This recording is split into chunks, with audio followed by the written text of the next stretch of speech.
E aí, galera, tudo bem? Hoje quem está com a gente é o perito criminal Ricardo Salada, o cara que é meu conterrâneo aqui de Porto Alegre. Boa noite, Salada, tudo bom? Tudo bem, e você, como é que tá? Tudo tranquilo. Cara, te peço desculpas pela minha aparência, mas é que meu filho enfiou alguma coisa no meu olho ontem, eu tô com o olho aqui meio ferrado, mas tamo aí, firme e forte. Ah, beleza. Cara, eu tenho acompanhado aí teu trabalho e praticamente escutei todos os podcasts que tu já teve aí, que já comentou e tal. E eu não queria conversar contigo sobre as mesmas coisas e te perguntar as mesmas coisas que tu sempre fala. Sim. Mas eu queria conhecer, cara, o outro lado do Salada, assim, cara, quando tu começou, quando tu entrou para perícia, né? Que eu lembro que tu comentou uma vez que tu fez o concurso, não sabia bem para que área que era, e te designaram para essa. Me corrija se eu estiver falando alguma coisa errada. Aí te designaram, e como é que foi esse momento assim para ti, cara, de tu te deparar com crimes e corpos e tal? Não, mas é que assim, quer ver, quando você sai encerrando a academia de polícia, você pega uma designação, né? Eu sabia que eu pedi, estava na área da Grande São Paulo, capital e Grande São Paulo, mas eu não tinha ideia, né? E eu achei, por eu ter trabalhado na área de engenharia, de manutenção, que eles iam aproveitar meu conhecimento, né, e me botar no núcleo de engenharia. E, de repente, a gente vê que não tem nada a ver as escolhas que eles fazem.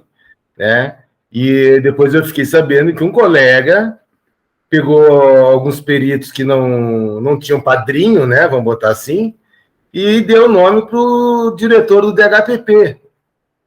Né? Então, de repente, eu achando que é para uma engenharia, inocentemente, e de repente estou eu lá no DHPP, sem saber o que fazer, né? Não sabia nem qual era a atuação da perícia dentro da situação. Eu não imaginava, eu não tinha nem conhecimento, quando eu prestei o concurso, do exato trabalho do perito criminal, porque era uma área que não era difundida. Então, algumas pessoas tinham conhecimento, outras não, tanto que eu tive colega que fez o concurso, fez academia, fez uns 3 plantões depois e já pediu exoneração, pediu para sair, porque não era o que ela queria. Né? Eu acho que caiu na mesma situação que eu. Só que eu resolvi encarar, estava meio tranquilo na época, né? Então, embora a valorização do trabalho do perito era muito pior do que é hoje, né? Para você ter uma noção, o salário médio é em torno de $300. Então, hoje, R$ 1.500, R$ 1.600 era uma condição para se viver difícil, né? Mas acabei no DHPP e acabei gostando, me apaixonei pela atividade, que eu brinco assim, lá a gente só mexe com a vítima de morte matada, né? E então eu acabei me apaixonando, apesar de ter situações, vamos dizer, difíceis, né? A gente passou também por uma época difícil dentro do departamento, onde tinha um volume de homicídios monstruoso, né? Então era uma coisa assim bastante puxada, mas acabei gostando, me apaixonei, me realizei profissionalmente. Que massa, né, cara? O cara, daqui a pouco, numa área que é diferente, né? Tu estava falando da remuneração, eu acho que até, além disso, é uma área que o dinheiro não te segura, né, cara? Por mais que, vamos supor, que pagasse bem, cara, se tu não tá preparado psicologicamente para aguentar ali. É que assim, ó, o trabalho do perito só entra onde tem a desgraça. Né? Nunca é uma coisa suave, vamos colocar dessa forma. Então, você vai pegar acidente de trânsito, via de regra, onde tem o efeito morte. Então, você imagina acidente de trânsito na cidade, nas estradas, né? Os peritos mais do interior. Casa que foi arrombada, casa que foi roubada, furtada, alguém que tentativa de homicídio, que levou tiro, né? Então, quer dizer, nunca é uma situação amena, né? Então, você vai ter sempre a desgraça. Você trabalha com onde tem o ato criminoso, né? Se não tiver o ato criminoso, se não tiver vestígio, não tem a perícia. Mas, então, onde tem e tem vestígio, tem que ter o trabalho do perito. Então, a atividade do perito é muito, muito ampla, né? Aqui na capital, que existem equipes especializadas, mas fora da capital, já na Grande São Paulo, é clínica geral.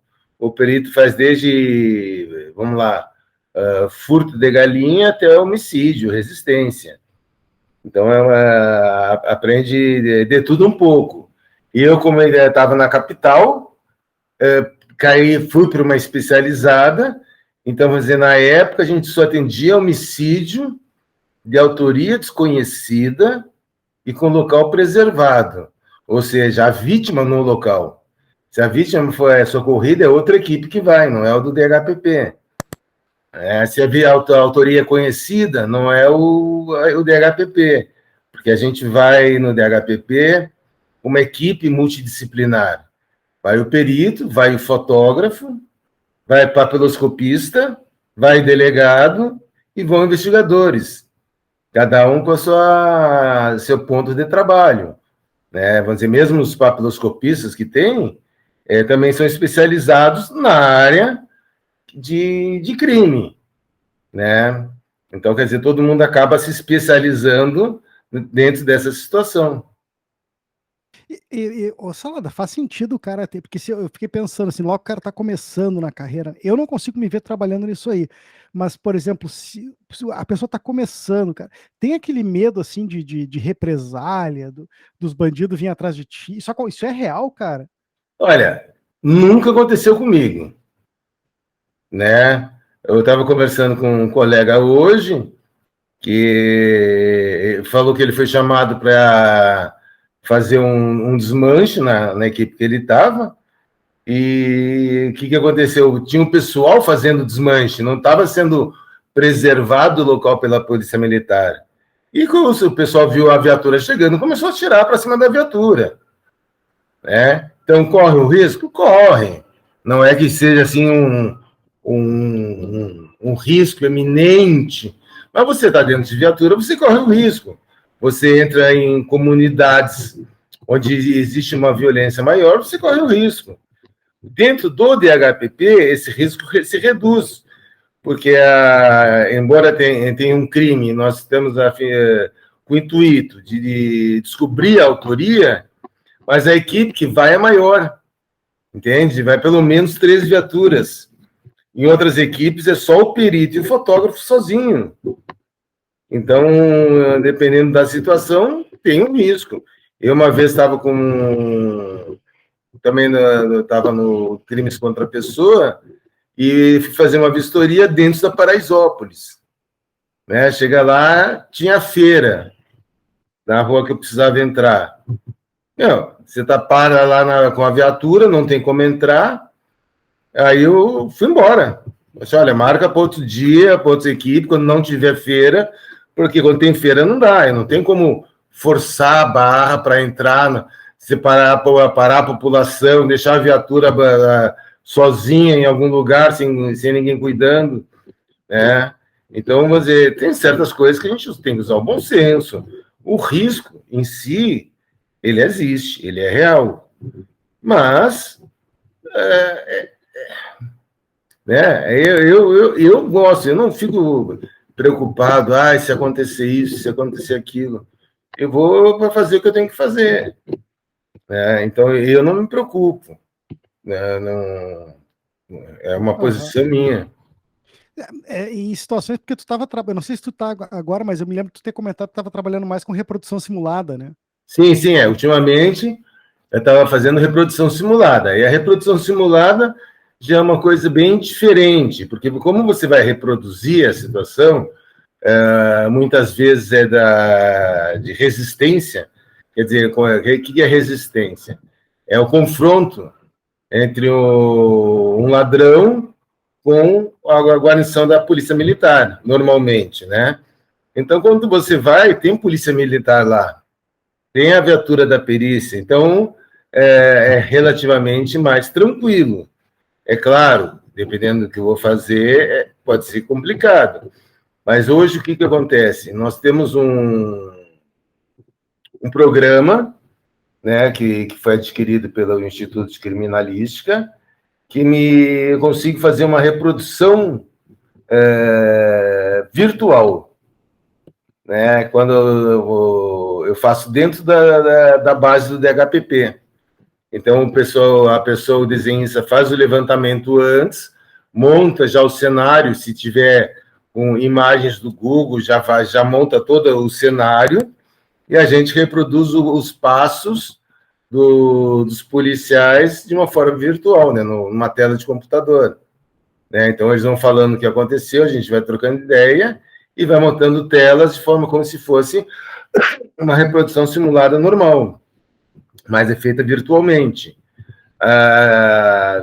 Não se faz todas dessa forma, né? Mas algumas. Às vezes o pessoal estava fazendo uma reprodução que nós fomos no local fazer o levantamento. Né? Então, o que é esse levantamento? A gente foi adquirido também um scanner digital, de forma que eu faço várias tomadas de posição e o programa ele junta todas essas imagens numa só. Então eu consigo reproduzir fielmente o local para poder trabalhar em cima depois de uma reprodução simulada. Mas aí deixa eu te perguntar, eu lembro que tu até comentaste, né, que no caso da Matsunaga lá, que tu perguntaste para ela, né, o que você viu nos olhos dele e tal.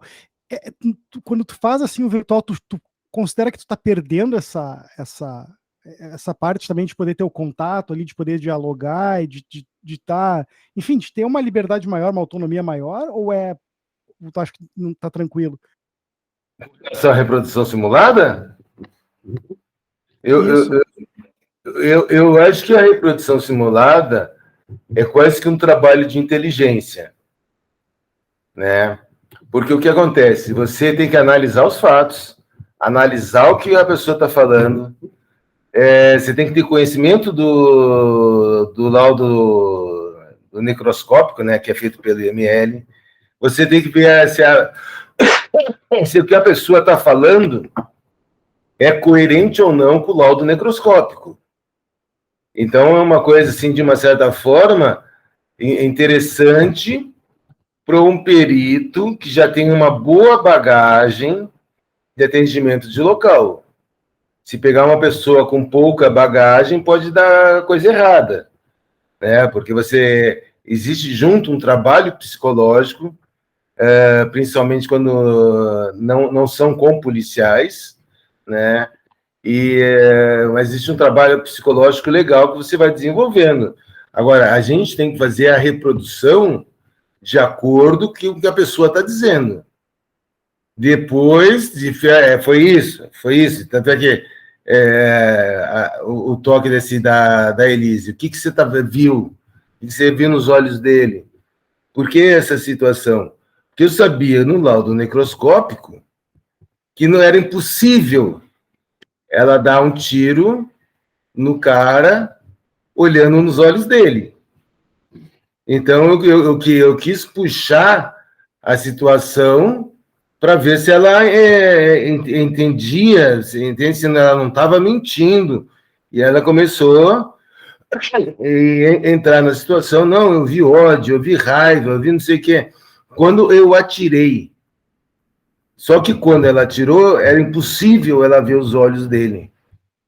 Né? Então, os comentários depois são meus. Mas, na hora da reprodução, você tem que fazer um trabalho psicológico para a pessoa tentar falar a verdade, documentar a verdade. Quando eu fiz a reprodução, depois de um tempo eu fui chamado, antes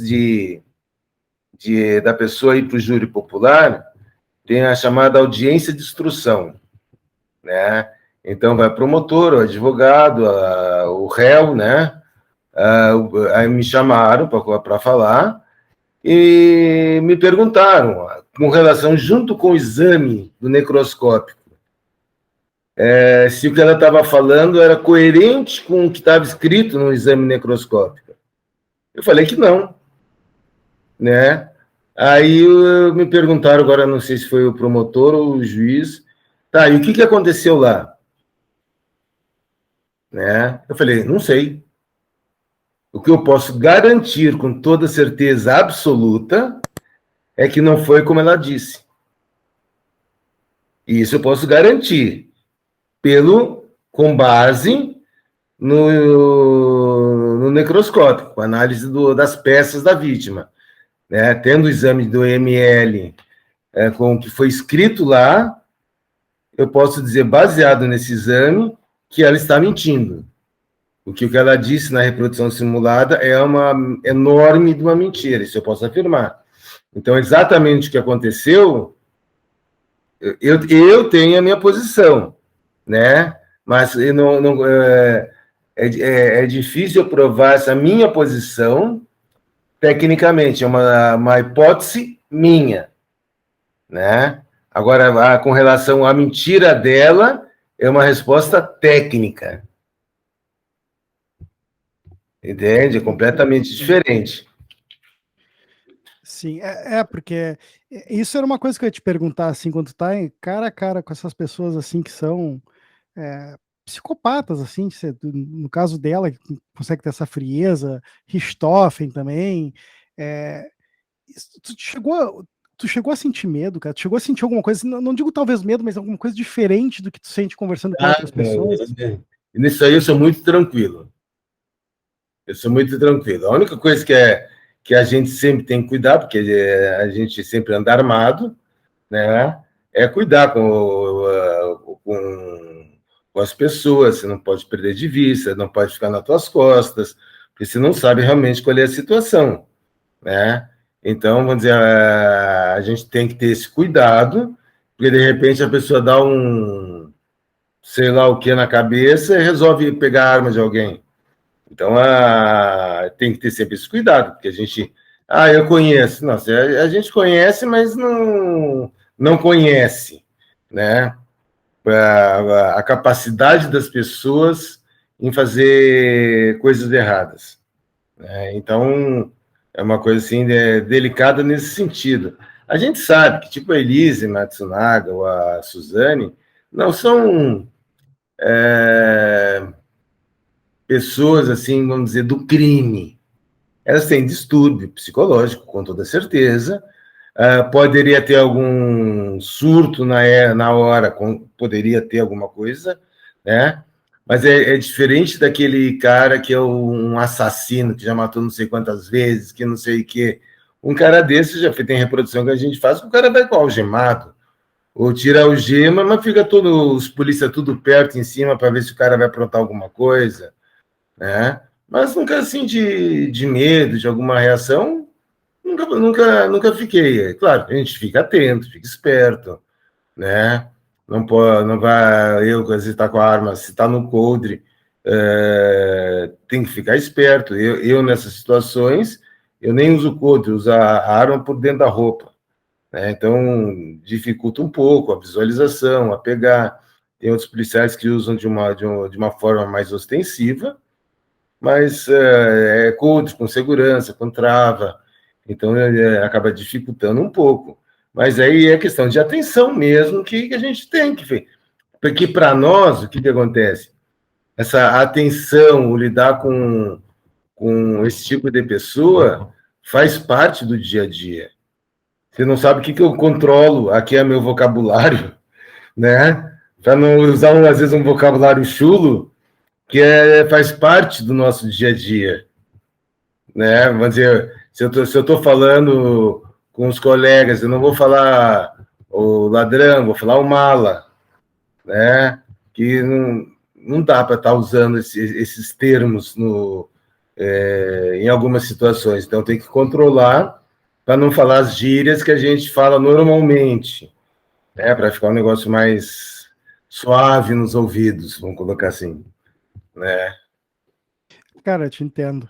E essa questão do que tu tá falando ali de estar sempre cuidando e tal. Claro, a gente ouve falar mais, inclusive ouve você falar mais sobre esses casos que tiveram maior repercussão na mídia, mas se fosse te perguntar assim, Salada, qual é o caso que tu viu do que o cara foi mais perverso, assim, que tu teve contato com o assassino, que tu viu o cara, tu diz, nossa, esse cara aqui é um Tá? cara que tem que redobrar o cuidado. Ó, teve uma situação, sabe?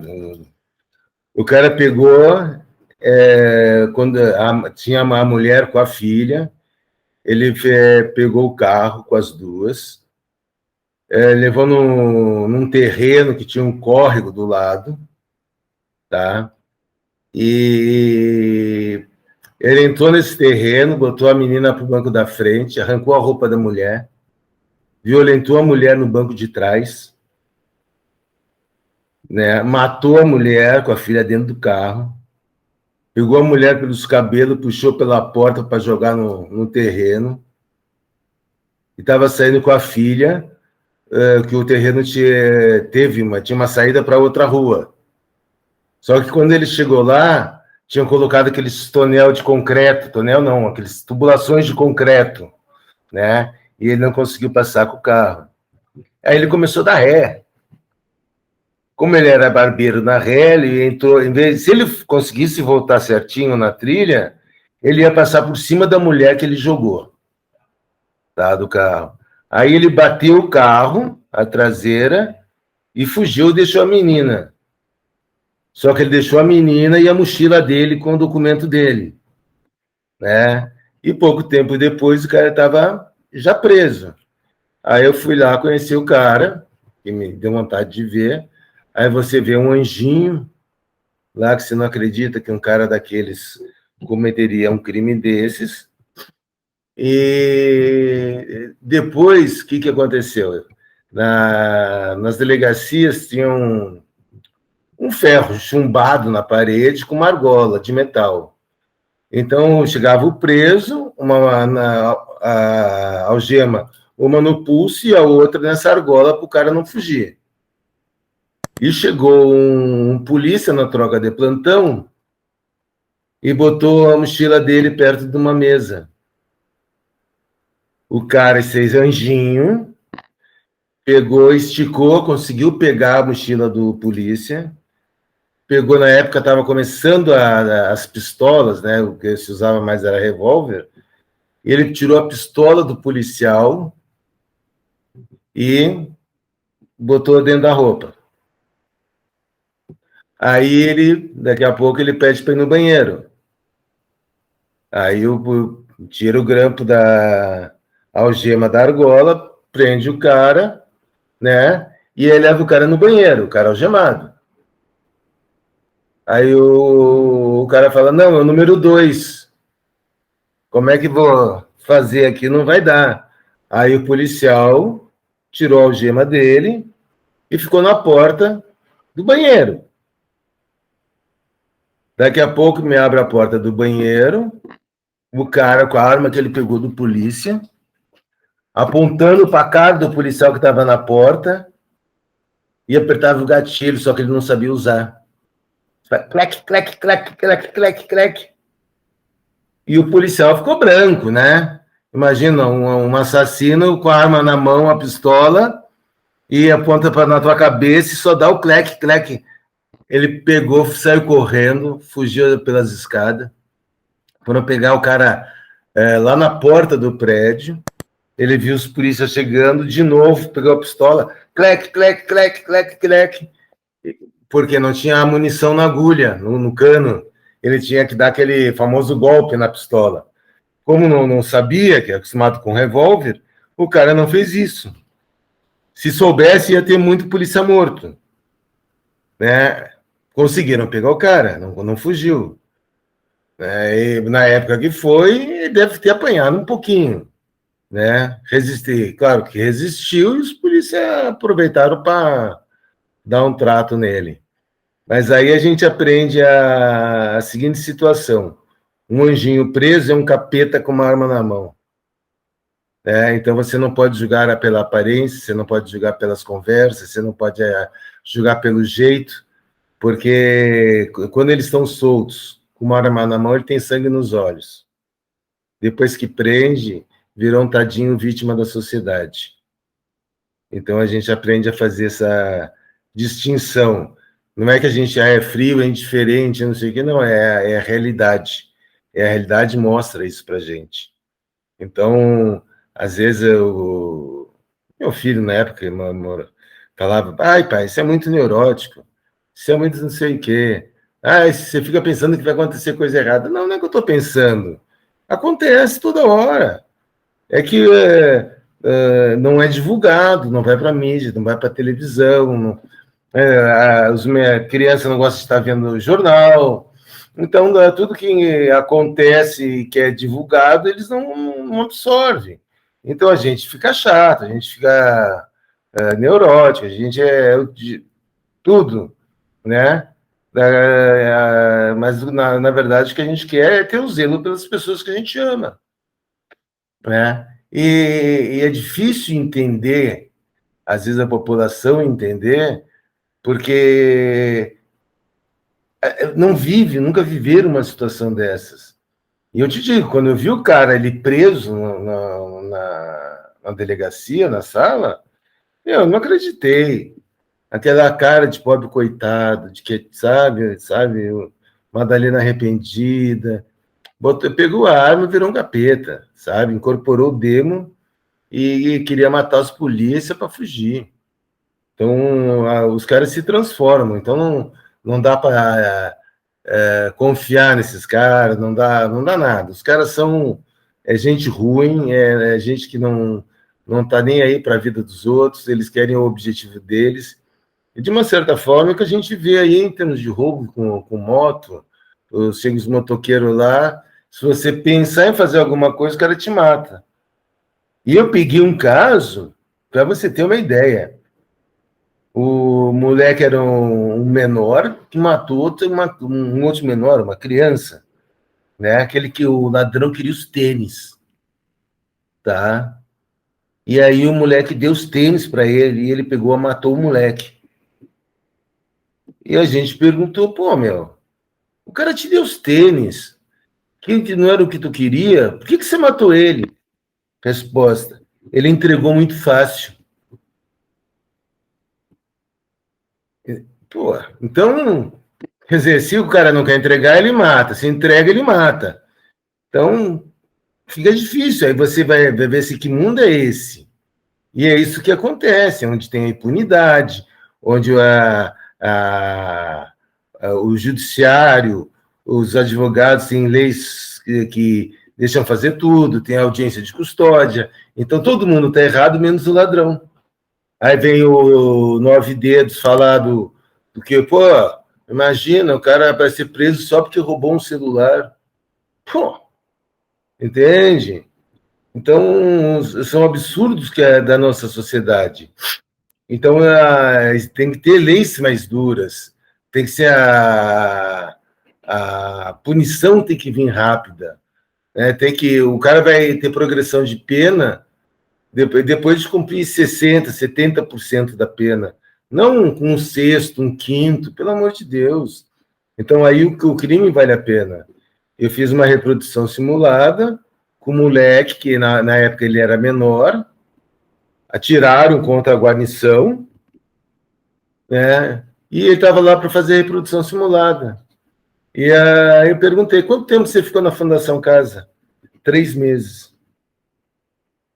Pô, os caras que atiram na polícia, roubaram uma moto, enfrentam a estrutura para garantir a segurança de todos, tá? Não adianta dizer, é porque é menor. Não, o cara estava com uma arma na mão, né? E aí o cara fica 3 meses preso, sabe? É um absurdo. Então, sempre o ladrão sempre desculpa, sempre tem as vantagens. As leis é só para os caras, né? Os direitos humanos, o direito dos humanos, o ECA, né? Embora eu seja a favor do ECA, né? A gente fala assim do ECA, mas eu sou super a favor, mas não para criminoso dessa forma. Aí eles sabem o que estão fazendo. Não adianta dizer que ele é uma criança inocente, que não tem noção que com uma arma ele vai matar um pai de família, que vai ficar gente, sabe? Eles têm noção. Agora, para aquela criança que sofre, que tem uns pais que não merecem o que come, né? Tipo aquela criança que estava trancada dentro de um tonel, presa. Os pais têm que ir preso, né? Aí a ECA é maravilhosa. Agora, o resto, meu, a ECA tem... O juiz não sabe criar uma jurisprudência para ser um negócio mais sério. É sempre benevolente com tudo que é criminoso. Isso aí faz o crime valer a pena. Eu fiquei curioso, Salada, com essa questão essa percepção toda que tu teve, todo esse raciocínio que tu construiu, baseado na experiência que tu viveu aí, desde que tu entrou para trabalhar na polícia, né? Tu mudou muito de como tu pensava antes, isso te mudou, porque tu até comentou assim, as pessoas não veem o que a gente vê, né? E tu te enquadra tu te encaixa nessa visão, cara? Ou tu já pensava assim? Não, é que assim, ó, o trabalho pericial te dá uma outra visão do mundo, entende? De que forma? Eu saio de um homicídio dentro de um barraco, 2x3 ou 4x4, que mora às vezes várias pessoas. Na época, hoje é tudo de alvenaria, mas na época era do início, eram barracos feitos daquelas madeiras de compensado naval, sem janela, porque senão o pessoal invadia, só uma porta, uma corrente cadeado. Aí você sai de um lugar desses, tá, terra, não tinha quase asfalto na periferia. E aí você sai de uma situação dessas e você vai fazer um local, um Morumbi. Então você começa a ver o seguinte, pô, a diferença social, né? Mas aí você aprende também que todo mundo, depois de morto, tá? O corpo da pessoa é igual para todo mundo, sabe? Se ficar um tempo morto ao ar livre, vai feder igual, né? Tanto o pobre quanto o rico. Então a gente tem que aprender a lidar com diferenças sociais, tem que lidar com pessoas simples, mas honestas, tá? Onde o criminoso se esconde, de uma certa forma, até criando uma insegurança dentro das comunidades. Olha, se falar eu mato, se não sei o que eu mato, e tudo. Se acontecer alguma coisa que ele não quer, ele mata. Esse é o resultado. E eles acabam coagindo a população que realmente não tem como se defender, porque a polícia não tem como manter um policiamento dentro de uma comunidade. É impossível. Você conseguir, a polícia conseguir dar segurança a todos os cidadãos. Por isso que é uma das coisas que eu sou a favor do posse da arma, né? Se a polícia não tem condições, então nada mais justo que você tenha condição de se defender. Por isso a gente tem que poder comprar arma de fogo, né? E alguns partidos jogam com estatísticas, né, montadas ou não, que a posse da arma aumenta a criminalidade, abastece o crime. Em todo esse tempo que a gente passou aí atrás, era proibido comprar arma. E cada vez mais os ladrões estão mais bem armados. Teve uma época que só se pegava uma pistola 9mm produzida em Israel, né? Que a polícia não tinha. Os ladrões tudo com essas armas. E pegassem vários locais, os caras com a mesma arma, o mesmo modelo, tudo igual. Veio da onde? Veio de Israel, foi a fabricação deles. Veio por onde? Provavelmente Paraguai, que é a primeira fonte. Mas os caras super bem armados. E aí alguns acham que quem comprar arma vai estar vendendo, fornecendo, né? Roubam a casa e pega a arma, que isso vai fazer alguma diferença. Ninguém compra fuzil e os caras estão tudo cheios de fuzil. Aí a população que estava fornecendo também, entende? Então tem umas jogadas políticas que tentam distorcer a cabeça daquelas pessoas que não têm um conhecimento maior da causa, né? Acha que a, você tem uma arma em casa é perigoso, basta se educar, você fazer um curso, você treinar, você orientar as pessoas que têm em casa. Meu filho nunca mexeu na minha arma. E eu mostrava para ele, eu matava a curiosidade dele, né? Mas ele nunca mexeu, até a época que ele estava com, sei lá, já um maior, que ele queria atirar, levei ele no stand, dei aula de segurança, de manuseamento da arma, e aí eu dei uma arma na mão dele para ele fazer prática de tirar o alvo. Agora, antes ele não mexia nas minhas armas. Então, quer dizer, um pouco de educação, de conceito, daquilo que você pensa que é o melhor para a tua família. Agora, esse negócio de o pessoal tem medo de arma de fogo, mas ninguém tem medo de faca. Entende? Não interessa, não é a arma, porque se a arma se deixar parada, ela não vai disparar sozinha. Precisa alguém mexer. Uma faca é a mesma coisa. Quantos casos a gente vê gente morta com faca?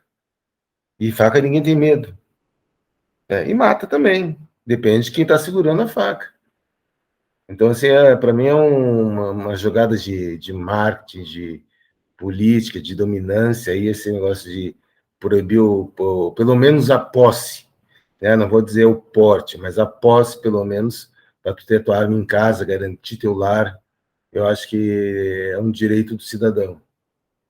Cara, até falando nisso, deixa eu te perguntar, porque eu realmente desconheço sobre como é que anda isso, mas hoje a pessoa ela tem direito à posse, se eu quiser, por exemplo, sair ali e comprar uma arma, eu Pode, posso fazer isso? pode ter alguns pré-requisitos. Você tem que fazer um exame psicotécnico, tem que fazer um curso de tiro, não pode ter antecedentes, você tem que ter trabalho, residência fixa.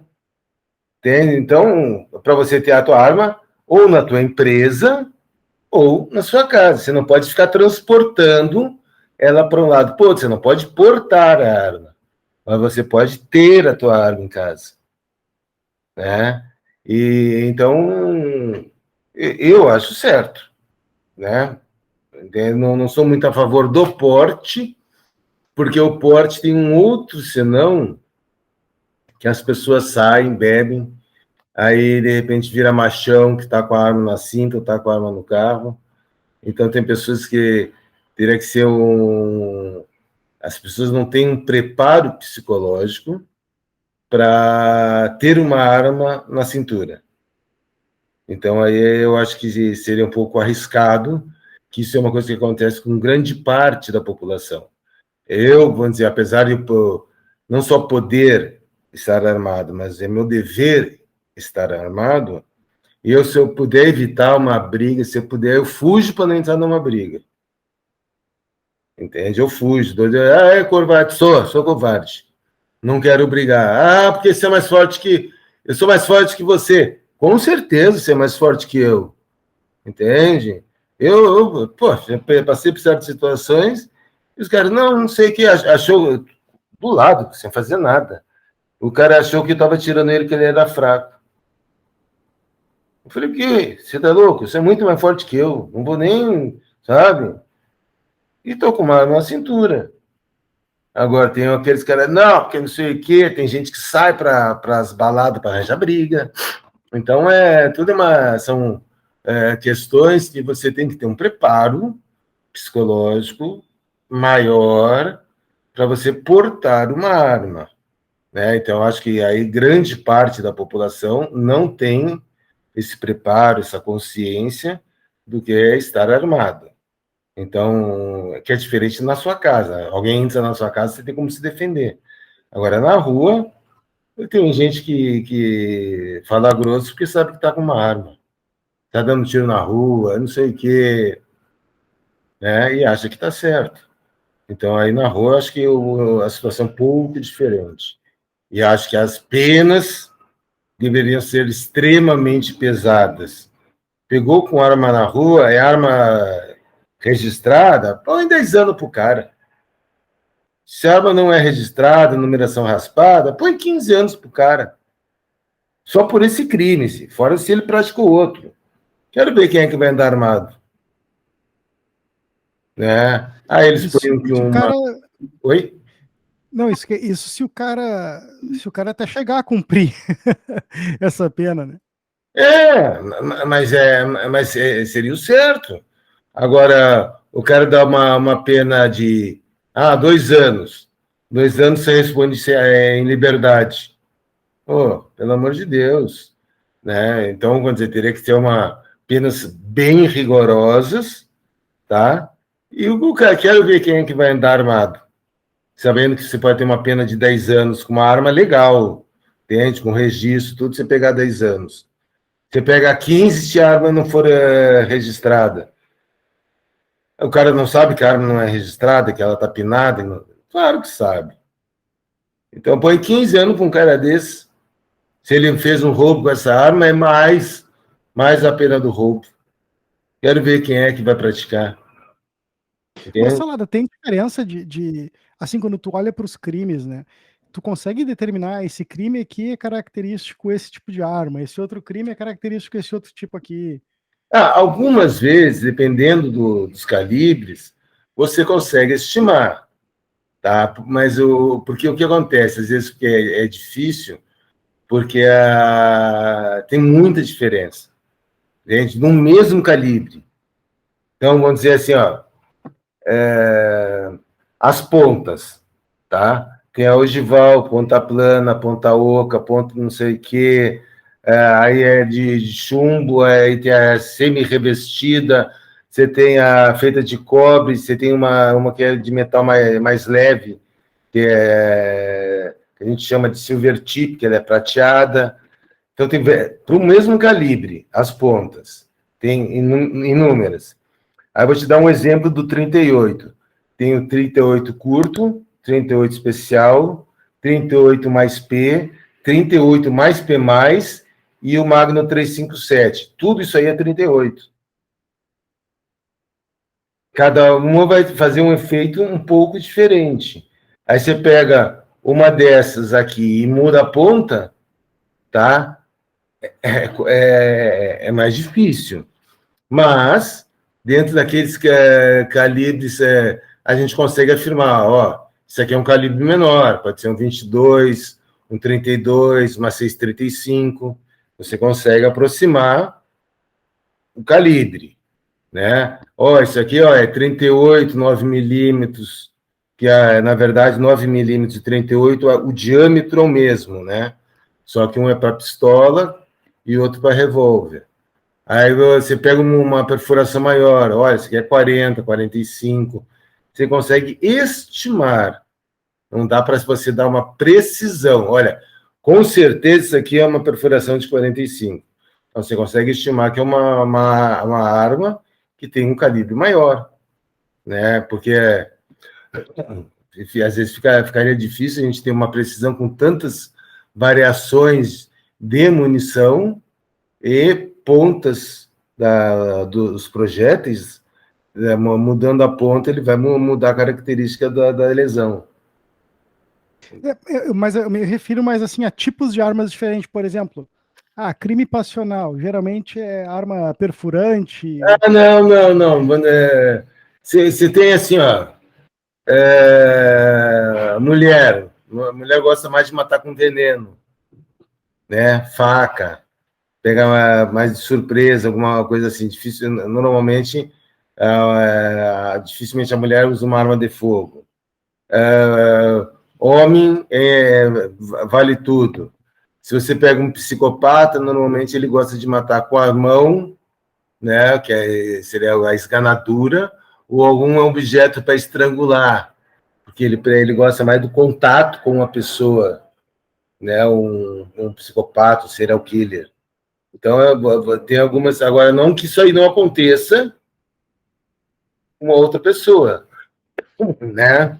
Então, às vezes fica difícil. Tudo é uma sequência das coisas. Porque, vamos dizer, dificilmente uma pessoa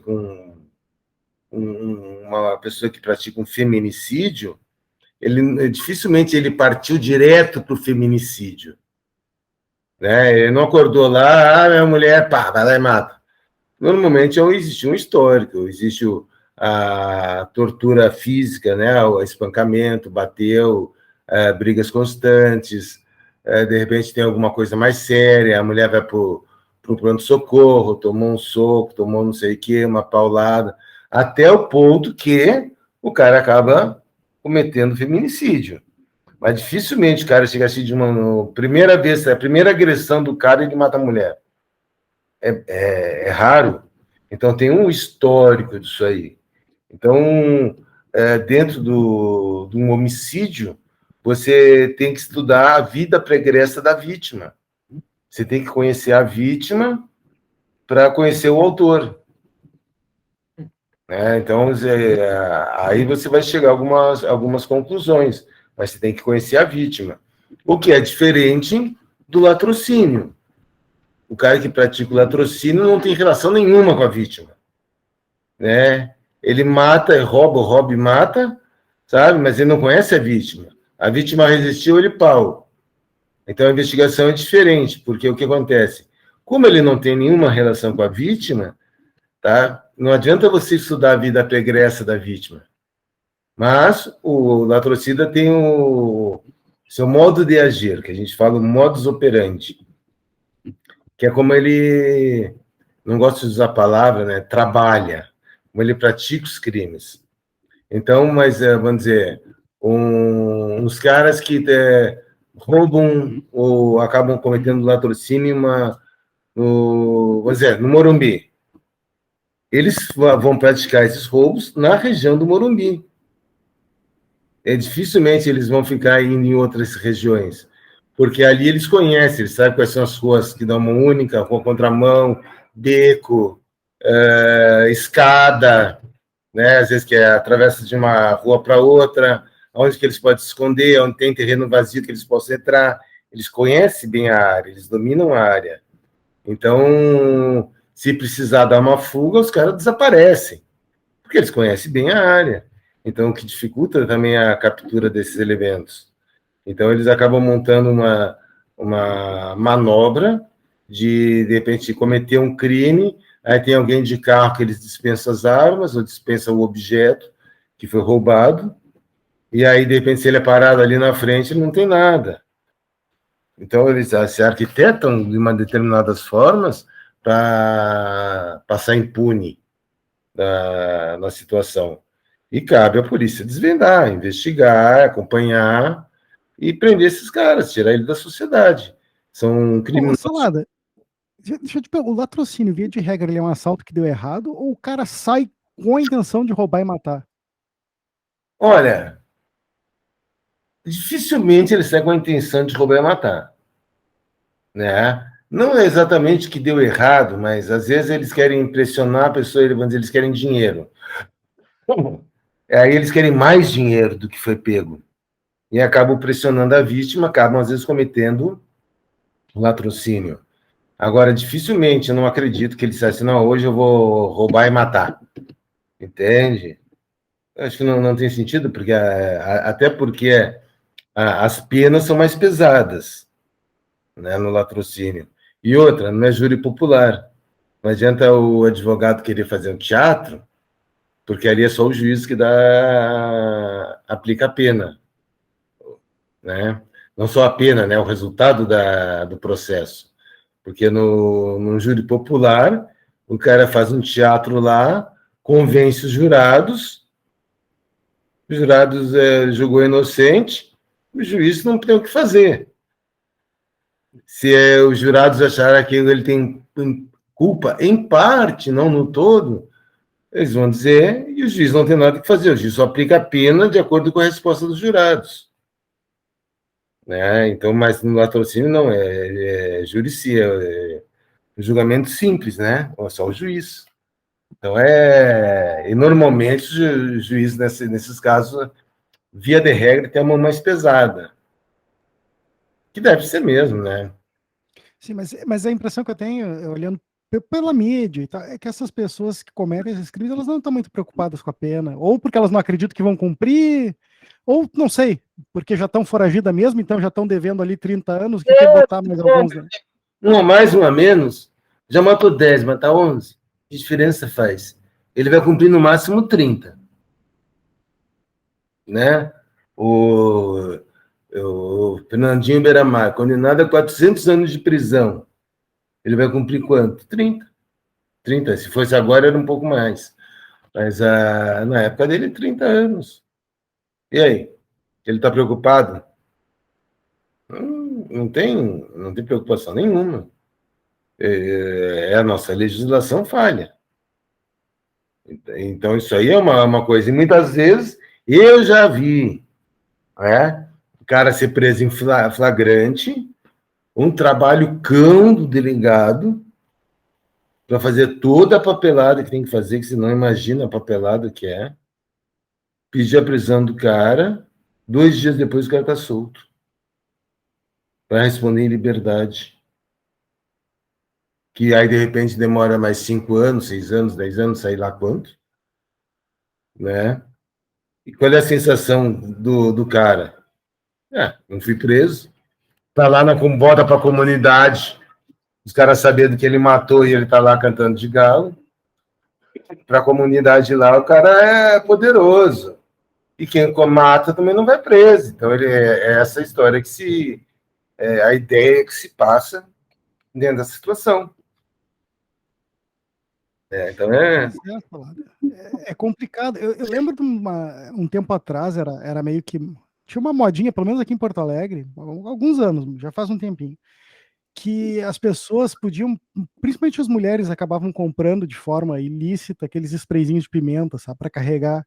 Sim. Essa questão, assim, talvez, de será que se a gente tivesse meios não letais ou não, né, de conseguir. Será que ajudaria as pessoas a se defenderem? Dependendo da agressão, né? Se você vai pegar, assim, imaginar que se chega alguém vai querer abusar de uma mulher, arrastar a mulher, um sprayzinho desses ajuda. Uma máquina de choque ajuda. Né? Vamos dizer, uma máquina de choque. Eu não posso ter máquina de choque, porque se eu for pego com uma máquina de choque como policial, vamos dizer não que é instrumento de defesa, mas sim de objeto de tortura. Né? Então, muda o conceito. O gás pimenta, se tem, né? E armamento tem. Mas é tudo delicado, porque se fosse uma sociedade de uma forma mais justa, tá? A mulher não ia precisar comprar um gás de pimenta. Ela ia poder passear na rua tranquila. Né? Que seria o ideal. Imagina você sai de um barzinho à noite, você vai pegar teu carro, deixar a tua namorada, você pega, fica olhando para todos os carros apavorado, aí você vai deixar a namorada na casa dela, ela desce do carro, sai correndo para abrir o portão do prédio, portaria, que tem medo que pode aparecer alguém a qualquer instante. Pô, isso aí não é vida. Aí é dessa forma que a gente vive. Mas isso aí não é vida, desculpa. Sabe? Você tem uma insegurança total, um medo total. A minha irmã, uma vez estava em Porto Alegre, estava dirigindo, simplesmente o carro entrou na frente dela, fechou e se fez um sequestro. Deixaram ela não sei aonde, né? Sorte que não fizeram nada com ela, mas levaram ela para o meio do mato, sem celular, sem nada, tipo, te vira. Né? Então é um absurdo a população ficar à mercê desses criminosos dessa forma. Então tem que isolar, tem que prender, tem que dar um jeito de tirar eles da sociedade. Eu digo, eu não sou a favor de ser tipo o presídio central aí em Porto Alegre, onde a capacidade é, sei lá, 1.000 pessoas ter 5.000. Também não acho justo, né? Porque na verdade você está profissionalizando os caras que vão preso, né? Numa condição dessa. Não tem como você reeducar, tratar, cuidar, você larga a mão. Que era com nem aqui em São Paulo, Carandiru. A capacidade, sei lá, tinha 5, 6 vezes o número de presos, 9 mil presos, era para 1.000 e pouco, né? Mas já não funcionava os portões, já não trancava, não sei o que, os caras destruíam. Né? Então circulava tudo de um lugar para o outro, todo mundo solto. Pô, isso aí é uma cidade sem lei. Então acaba sendo um absurdo. Agora, o Estado tem que investir em tudo. Tem que investir em presídio? Tem. Mas eu acho que tem que começar a investir em educação, trabalho, né, saúde. Quantas pessoas aí morrendo aí por falta de atendimento, né, e definir um pouco as regras. Agora, as leis, para quem faz as coisas erradas, eu acho que tinha que ter uma mão mais pesada. Hoje em dia a gente fala, a palavra de um ladrão vale mais do que a de 10 polícias. Né? O ladrão falou, todos os policiais estão errados.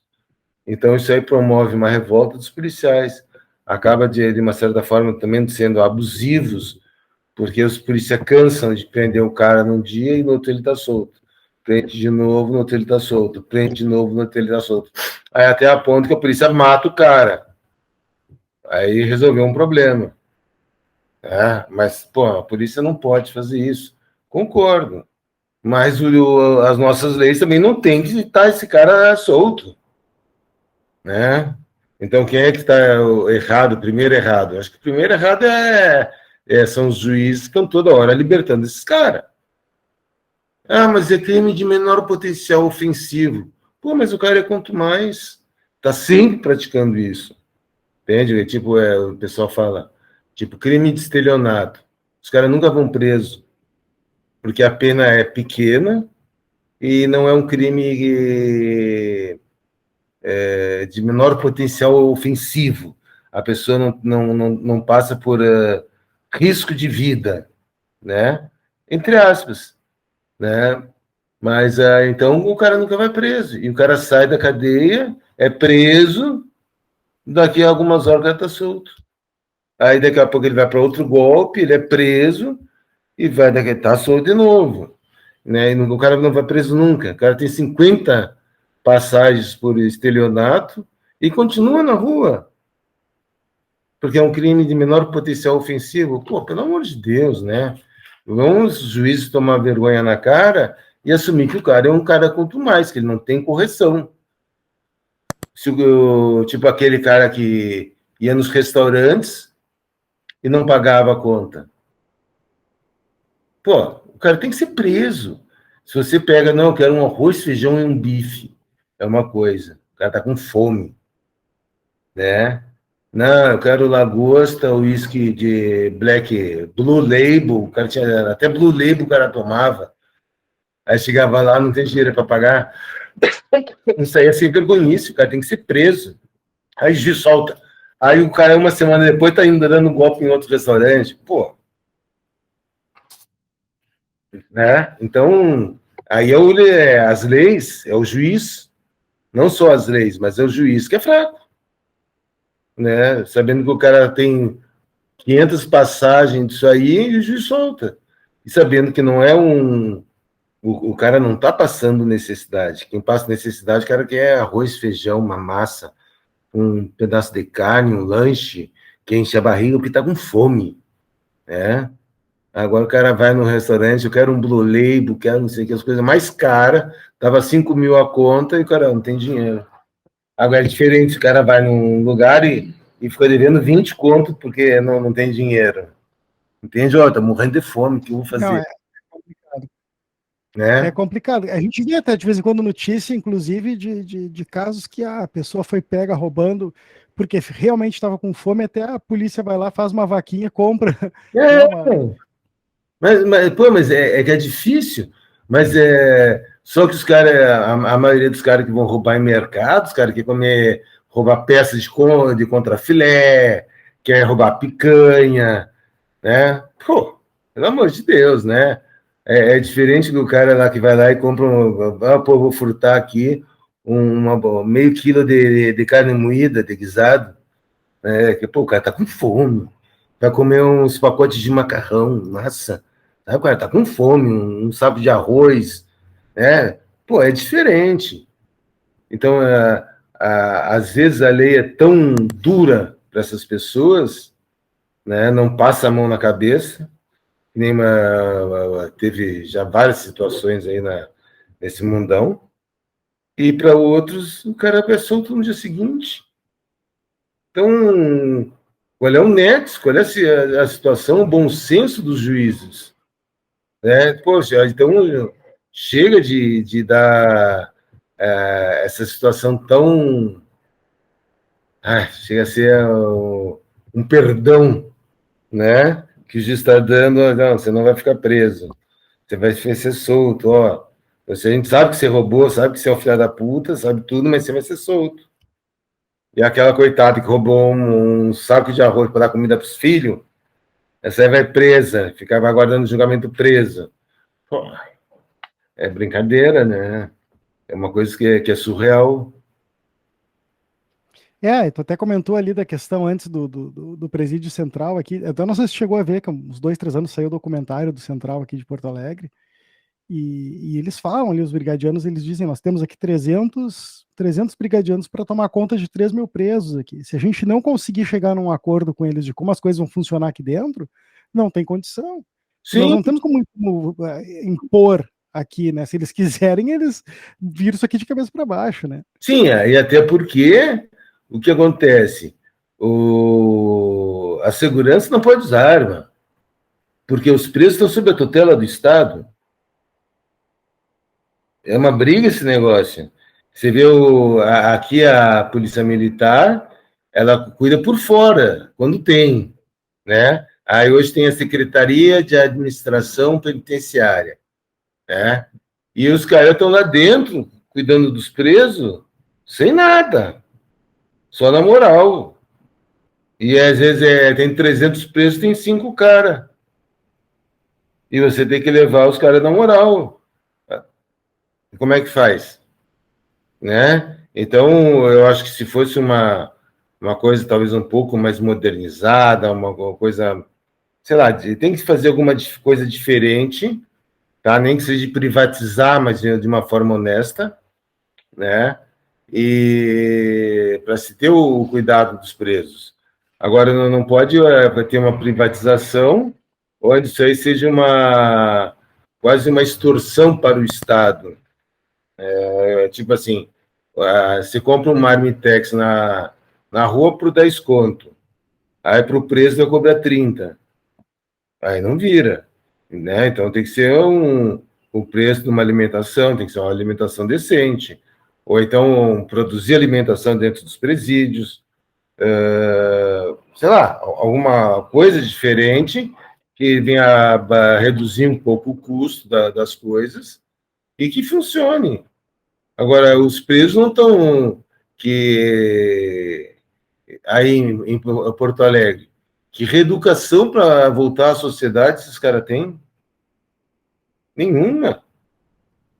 Entende? Os caras estão só aprendendo a ser mais maluco. Né? É um cara que, se o cara era perigoso, ele vai sair extremamente perigoso. Tanto é que tem cara que fala, assim, quando bate de frente para a polícia, o cara não quer nem saber, só quer saber o seguinte: preso eu não vou de novo.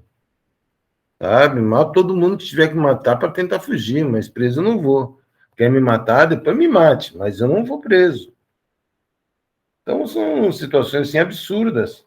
Enquanto tem países europeus, vamos dizer, claro, é uma realidade muito diferente da nossa, onde os caras estão fechando o presídio porque não tem preso. Mas os caras têm trabalho, os caras têm estudo, os caras têm uma forma boa, né? É como eu costumo falar assim, que eu tenho o meu lado socialista, tá?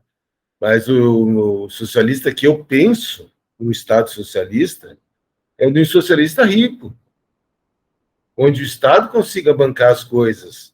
Não um socialista pobre que vai deixar todo mundo se ferrar junto. Tem todo mundo passar bem junto. Todo mundo tem condição de ter sua casa, ter seu trabalho, ter seu estudo, ter saúde funcionando. Pô, aqui a gente vê o cara quebrou a perna, tem que passar por cirurgia, o cara fica 3 meses com a perna do jeito que tá para passar por uma cirurgia, se conseguir rápido. Porra, sabe? Então, realmente, é um caos.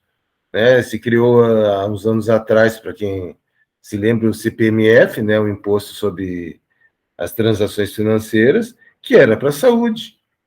O que melhorou a saúde? Não foi investido em nada, sabe? Tem a cidade da minha mulher lá no Amazonas, cheio de hospital. Pronto-socorro, daqui, de lá. Mas não tem médico. Está fechado, sabe? Onde você vai precisar de alguma coisa, você é atendido por uma enfermeira. Não tem um ginecologista na cidade.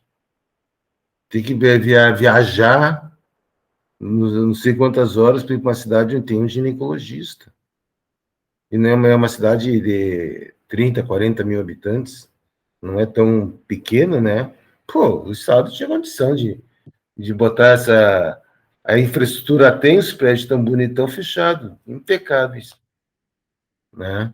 Então, isso e o pessoal, os políticos desviam, né? Então, o pessoal tinha que ter consciência de algumas coisas.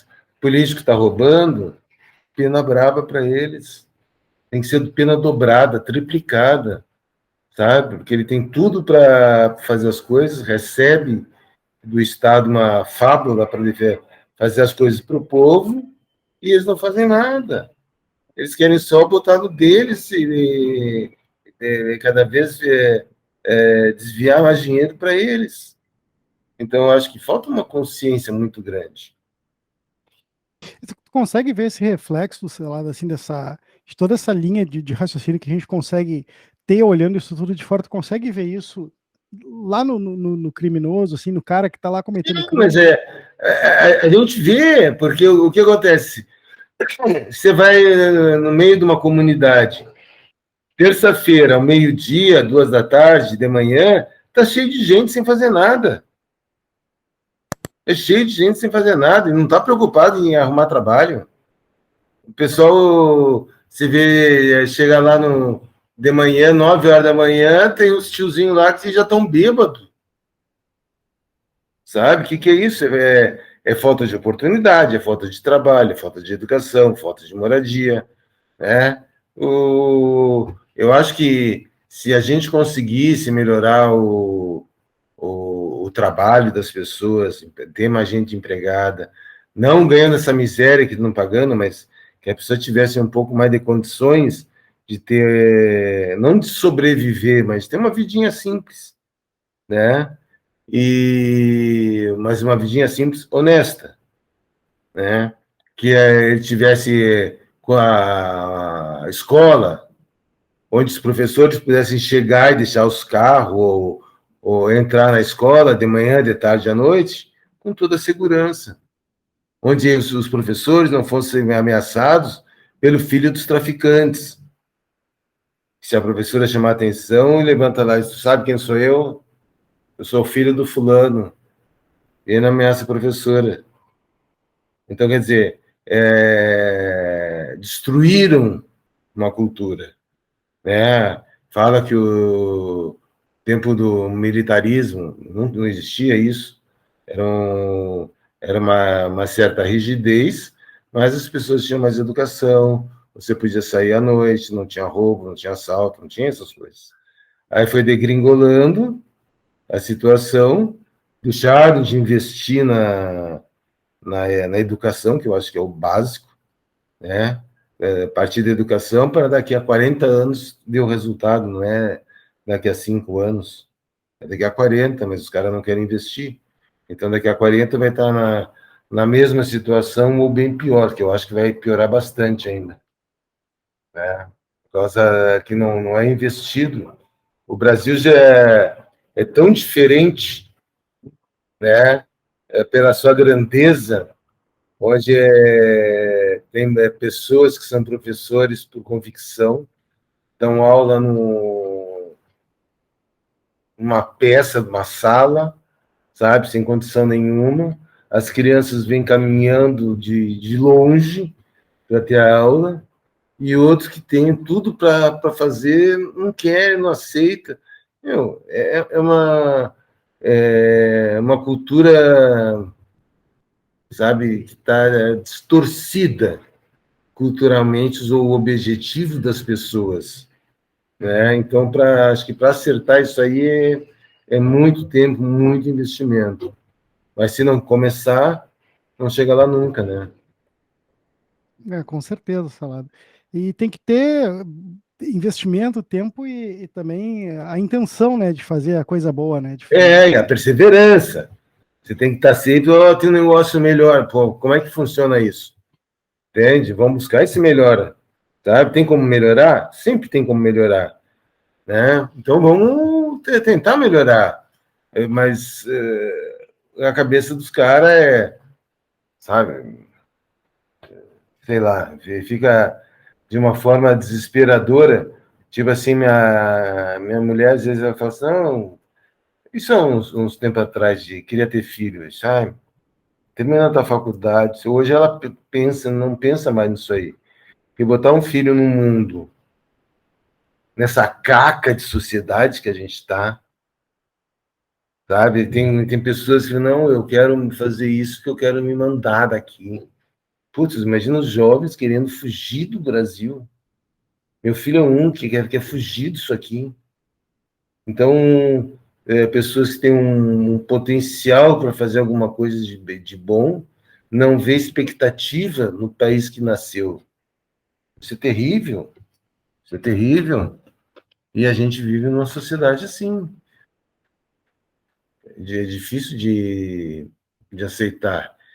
Tipo, eu também me questiono, putz, se eu fosse jovem, se eu fosse mais espivitado da vida, eu também, né, dava linha, viu? Porque hoje eu tô velho, velho. Já até, iniciando, como dizem, a terceira idade, mas é uma situação bem crítica, viu? Eu te entendo, cara. Também seria muito legal por exemplo, a gente conhecesse o Ricardo Salada mais, né, pelas coisas que tu pensa, ou né, que tu fosse reconhecido mais por isso do que como um perito criminal de causas hediondos, né? Que também é uma coisa que. É, mas que fica assim, os casos hediondos, para a gente ver como a nossa sociedade é hipócrita. No dia que foi feita a reprodução simulada no Richthofen, tá? Estava tendo uma reprodução simulada, um outro espírito estava fazendo um caso semelhante, não sei se foi a mulher e o filho que matou o pai, alguma coisa assim, só que era na periferia. Não tinha uma viva alma lá para acompanhar, entende? Então, esses casos midiátricos, eu acho que acontece muito também pelo seguinte, é uma violência extrema, tá? Absurda, o motivo mais absurdo ainda, e só que é da sociedade, onde o pessoal da sociedade vê o crimes bárbaros chegando perto. Imagina uma menina, tá? Fala vários idiomas, fez várias viagens para o exterior. Na época, ela tinha uma mesada, 20 anos atrás, que era na época em torno de R$ 600. Hoje, se você for atualizar, seria 5, 6 mil reais.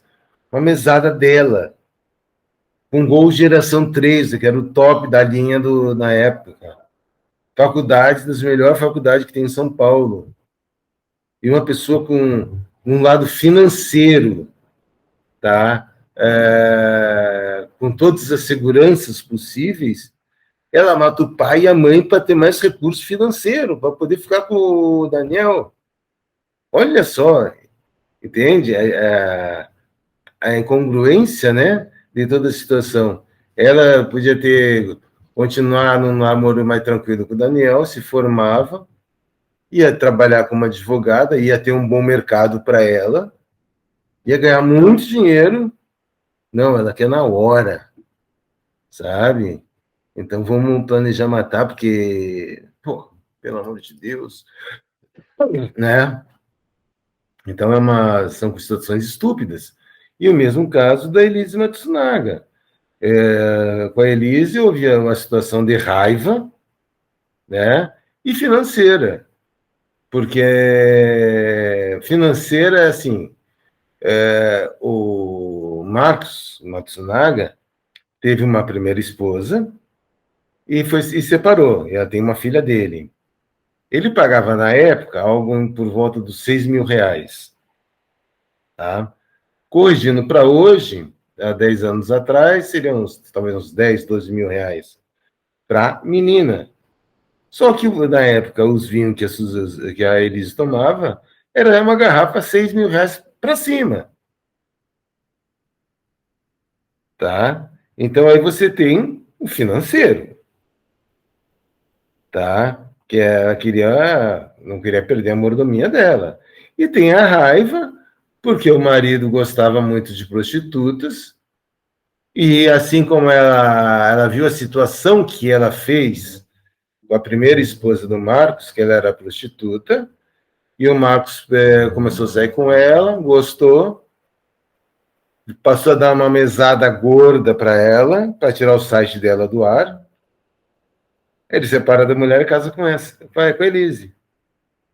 Então, o Marcos começou a sair com uma outra prostituta, uma amante que era prostituta. Na época, ele estava oferecendo, se comentava, né? Em torno de R$ 27.000 por mês para essa nova amante dele tirar o site do ar. Deu para essa nova amante uma Pajero TR4, que nem a da Elise, só que ainda blindada. A da Elise não era blindada. Então, ela viu a história dela se repetir, né? Quer dizer, ela ia perder o Marcos para uma outra prostituta. Então, daí a raiva dela da situação se repetir, e ela sem poder de fazer nada. Então, você teve os dois elementos, né, que motivaram a Elise. Agora, se você pensar, uma pessoa que era era auxiliar de enfermagem, formada em direito, ela podia trabalhar, né?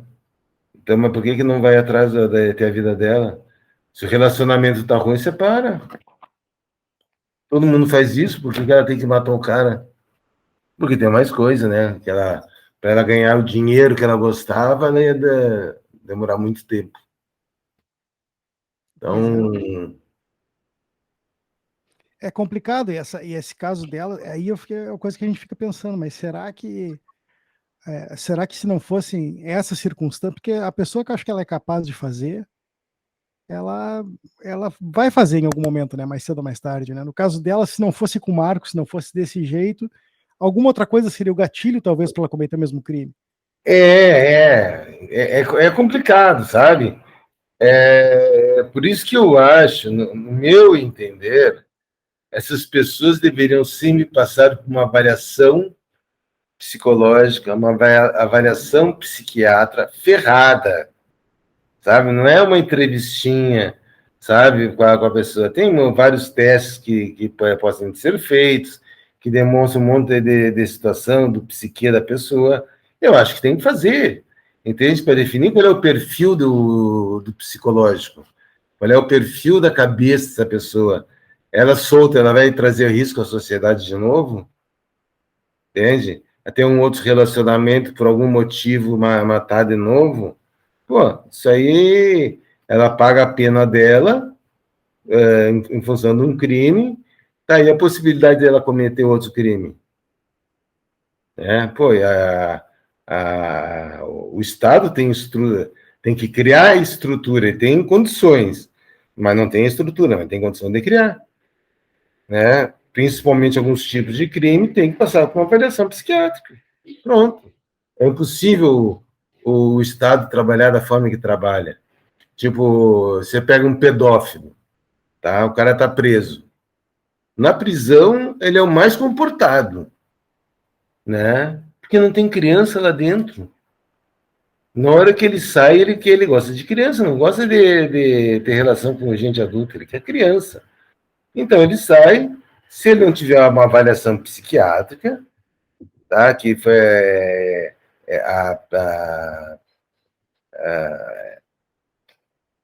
esse tipo de crime chega a ser uma doença, né? Tem que ser avaliado. Ele vai oferecer risco para a sociedade? Esse pedófilo? Vai. Então não sai. Não tem pedófilo que tem saidinhas, sabe? Dessas durante o ano. Porque tem bom comportamento lá dentro. Mas o cara fora é outra coisa. Dentro da prisão não tem criança. Fora da prisão tem. Ele tem condição de sair, né? Tem que ter alguém que... É bem complicado. É complicado até porque se acontece de novo alguma coisa, quem é que se responsabiliza? Exatamente. Aí tem várias execuções penais e isso, não, mas ele cumpriu, ele tem direito. Mas como assim ele tem direito? O tipo de crime dele, ele tem que passar por uma avaliação. Se é considerado, a pedofilia é considerada doença, então tem que passar por um médico para ver se ele está apto ou não. Não só o comportamento. Então aí é a falha do sistema, né? No meu ponto de vista. Não, com certeza. E Salado, só para finalizar, eu tenho que te perguntar uma coisa, que eu lembro que só teve uma vez que tu falou alguma coisa sobre, nada a ver com o que a gente está falando até, mas teve uma vez que tu falou só sobre um evento quase sobrenatural que tu estava com a Thelma, inclusive. Foi a única vez? É que a Thelma exagera, né? Você vai falar com ela, é que nem eu estava falando com num outro podcast, não, ela falou que se ficou branco. Quem fica branco é ela, entende? Porque ela tem pavor do espírito, né? Mas eu realmente, eu senti, estava num local, e eu senti uma coisa encostar na minha perna. Como se a sensação era como se eu tivesse um objeto, um banco, um sofá atrás, e eu mexi e pressionou a minha calça na minha perna. Foi o que eu senti. Aí eu olho, não tem nada perto. O negócio mais perto está mais de meio metro de mim. Aí tá. Comecei a chamar a Thelma para... Aí daqui a pouco, de novo. Né? Então, quer dizer... Eu acredito, eu sou espírita, eu acredito nesse lado espiritual. Né? Tem gente que é mais cético, que acha que não. Eu digo assim, eu acredito em espírito porque eu sou cético. Já tive provas, já vi um monte de coisa. Então, eu acredito porque eu sou cético, né? Porque eu preciso ter certeza para dizer que acredito numa coisa. Então, eu tenho certeza desse lado espiritual. Não sei como funciona, mas sei que tem. Né? Como funciona, eu não sei. Né? Quando eu passar para o lado de lá, eu volto para contar para você. Né? Ou não, tá bom assim, né? Entende? Então, mas aí eu saí, aí a Thelma falou, pô, Salada, por que você não me falou isso? Se tivesse me falado antes de você completar a frase, eu já estava te esperando na viatura. Né? Então, a Thelma apavorada nisso aí, eu sei que tem, nunca me preocupei assim do lado negativo, porque assim como tem o espírito do lado negativo, tem o ser maior, né, Deus aí para o lado positivo, para proteger a gente de um monte de coisa. Então eu sou espírita, confio em Deus, confio Deus é um ser supremo e todo o resto de tudo está abaixo. Né? Então, mas sei que existe e que volto a dizer, né, não sei como funciona, né, mas existe. Mas nunca mais viu nada, nunca mais teve nenhuma... Não, até gostaria de ter mais coisas, sabe? Sei lá, às vezes tem uns lugares assim que a gente vai, sente pesado, cansado, você entra numa boa, daqui a pouco você está bocejando, o lugar ou as pessoas te sugam a energia. Isso aí, quem segue o que a gente fala, a gente tem o hábito de falar assim, ó, orai e vigiai. Orai, porque sempre preciso a reza. E vigiai, porque se você não vigiar, você não percebe as coisas estranhas que acontecem. Mas se você estiver bem atento, você passa a observar que às vezes você vai na casa de alguém, ou você vai num determinado lugar, você está bem, de repente você está com sono, te dá aquela leseira, ou se sai cansado, se sai com dor nas costas. Pô, eu nunca tive dor nas costas, agora você vem aqui, estou com dor nas costas. Entende? Eu estava bem, agora estou com aquela leseira, sabe? Quem vigia começa a observar as coisas diferentes que acontecem em cada lugar que a gente vai, né? Então, quem vigia acaba percebendo mais, né? E o negócio é orar para que isso não te afete muito, para sempre a proteção do Senhor. Não, tá certo, cara. Poxa, Salado, queria agradecer muito a tua presença, cara. Foi bacana conversar contigo.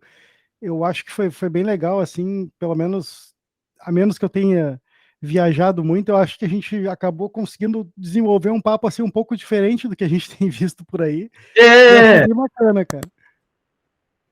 Que às vezes o que acontece? Começo a falar e não paro, né? Aí você não dá, já corta, vamos voltar pro assunto. A gente começa a falar, fala outras coisas, mas o papo, para mim, foi extremamente agradável. Oh, que bom, gostei bastante também, cara. Eu queria muito ter essa oportunidade de falar contigo. Não falar a mesma coisa ali de Richthofen, Sim. Mas conversar com o Salada. Não, tá certo. Que às vezes eu falo também, falar só sobre esses casos já não acrescenta, sabe? É legal, sim, de repente, se você está fazendo, alguém tem dúvida, alguma coisa, e se vai se acrescentando, né, coisas ao papo, né? Então, aí pode ficar interessante, porque você vai tirando dúvida, aí são pontos de vista diferentes, né? Aí fica legal. Mas, assim, do caso em si, não sei, já foi muito batido, né? Uhum. Não, com certeza, cara. Pô, mas brigadão, Salada. Toda vez que, se um dia quiser voltar, o canal tá sempre aberto aí, cara. A minha ideia é justamente que eu criei esse canal para poder trazer pessoas para olhar pro lado delas, assim, não falar sobre a obra ou sobre o trabalho, mas falar sobre as pessoas, cara. Eu achei muito legal o nosso papo aí. Te agradeço novamente, cara. Qualquer coisa aí precisando aí, é só a gente agendar um outro dia aí, sem problema nenhum. Beleza, brigadão, Salada. Até mais. Tchau, Falou, tchau, tia. cara. Abração aí para você. Um abraço.